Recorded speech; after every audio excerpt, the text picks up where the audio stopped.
My first car was a 1980 Camaro. She was yellow and her name was Gloria. Yes, she was a girl, and yes, I did name her.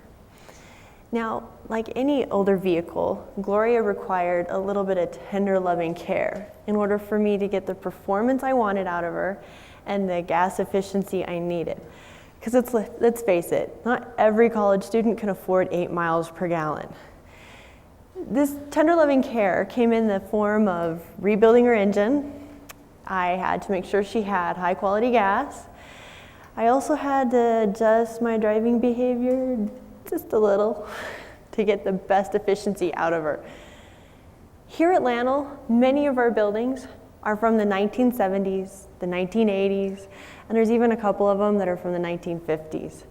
And just like Gloria, they need a little tender, loving care for us to see the performance and the energy efficiency that we will want from them.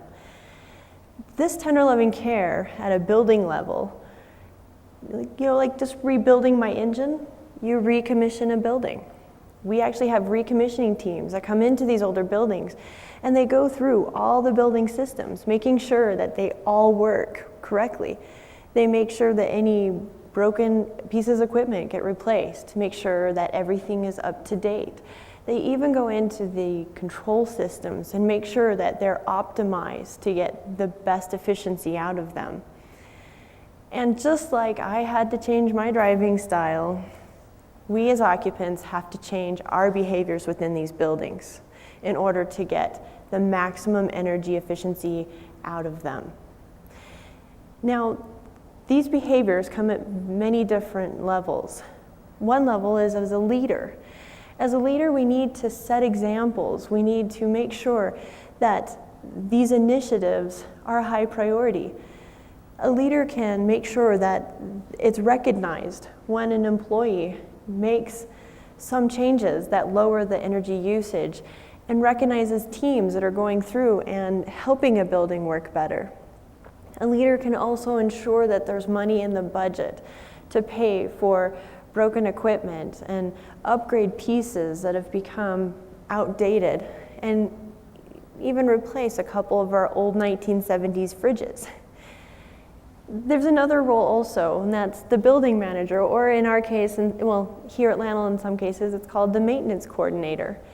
And this is a role that is set up to know the building mechanically.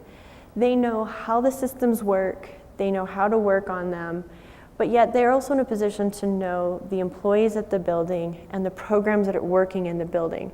So they're in a great position to integrate. And this role is also one that, to help improve the performance of the building, can respond quickly to issues with equipment and comfort issues that arrive from broken down equipment. There's also the role of the occupant. And we as occupants of these older buildings can make the biggest difference. We can do such things as coming together as a community and putting together a communal coffee pot, taking home the personal coffee pots that are sitting in our offices. And a good example of the amount of savings and the impact that you can have, that we can have. I took the amount of energy that a coffee pot uses from 1 year. I calculated that, and then I translated it into the amount of greenhouse gas emission that is generated by that energy. Well, that is generated from the generation of that energy. And that emission amount is equal to me driving my 1980 Camaro from here to New Orleans. That's a far distance. That's a lot of energy. That's a lot of emissions. That's a big difference that taking home one coffee pot can make.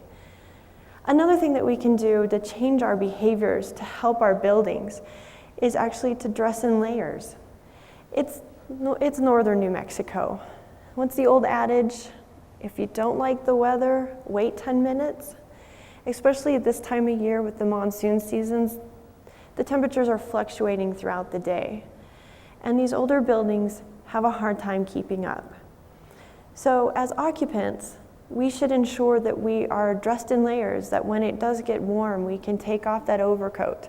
Or when it gets cold, Even during the winter, we can put on our nice sweater that we've hung on the back of our door.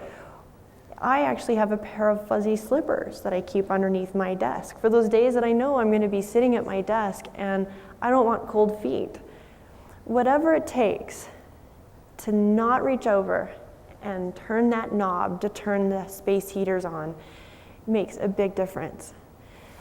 I took the energy usage from running that space heater 2 hours a day, 4 months out of the year, and this is being really conservative. But I took that energy, translated it into emissions, and that amount of emissions is equivalent to me driving my 1980 Camaro from here to Pittsburgh. That's a lot of energy. That's a huge difference that we can make just by doing all we can before we turn that space heater on. Another thing that occupants can do is we can come together and join green teams. Here at Lannel, we're trying to develop every building should have a green team in them. And this is actually a team of volunteers that come together that work in the building and say, okay, once a month we're going to meet and talk about the initiatives that we can start to build within our building to make differences in the energy usage of our building.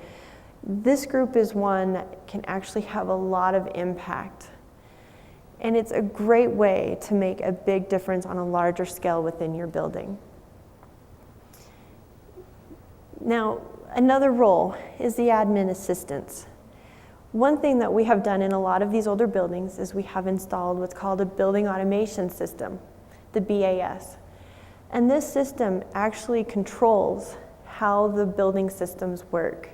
And one of the really cool aspects that they have is called a schedule.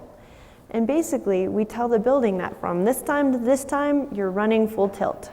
Do all you can, make sure that the temperature stays within this zone and that people are comfortable. But outside of this time, sit back, put your feet up, take a deep breath, relax. All we require of the buildings during this unoccupied time is that they don't freeze and they don't overheat.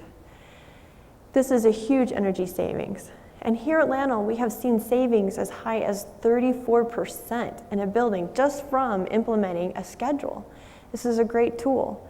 And as an admin assistant, this person is in a perfect position to be able to see the behaviors of all the employees within their team and group and say, okay, most everyone fits within this schedule. We have a couple of outliers.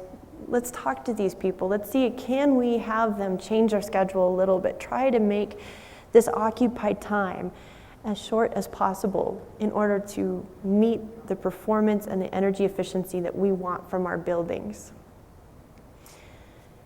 Now, here today, we have a global issue. It's calling for us to reduce our energy usage, to reduce our greenhouse gas emissions. We need to in order to help keep our planet a cleaner, better place. We also need to do this to help create a better future. And our nation has responded by passing down federal mandates asking for a 30% energy reduction within the next couple of years from our site. The High Performance Sustainable Building Program here at Lannel is doing its best to try to create more efficient buildings. They're going in and they're recommissioning these buildings and they're doing what they can mechanically. But that goal cannot be met alone. We as occupants need to help. Our changes can help make it the difference. There's two paths that we can take. One path is the one I've just described. Make a change. Do what you can to create a more efficient lab. Reduce our energy usage. Lannel pays $35 million a year for a utility bill. If we can save 30% of that, that's $10.5 million. That's a lot of money that can create larger projects, bigger programs, more jobs. And this is all in our hands. We can do this. But the other path is one that, well, it's predicted that within the next couple of years, Lano might possibly need another power line.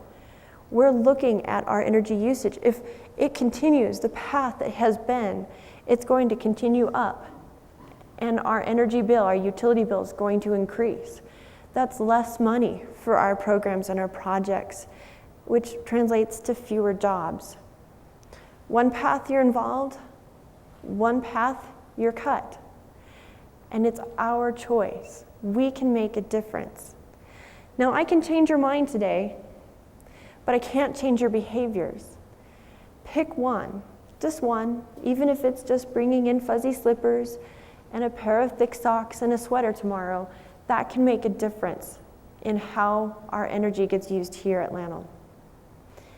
We can make a difference. Thank you.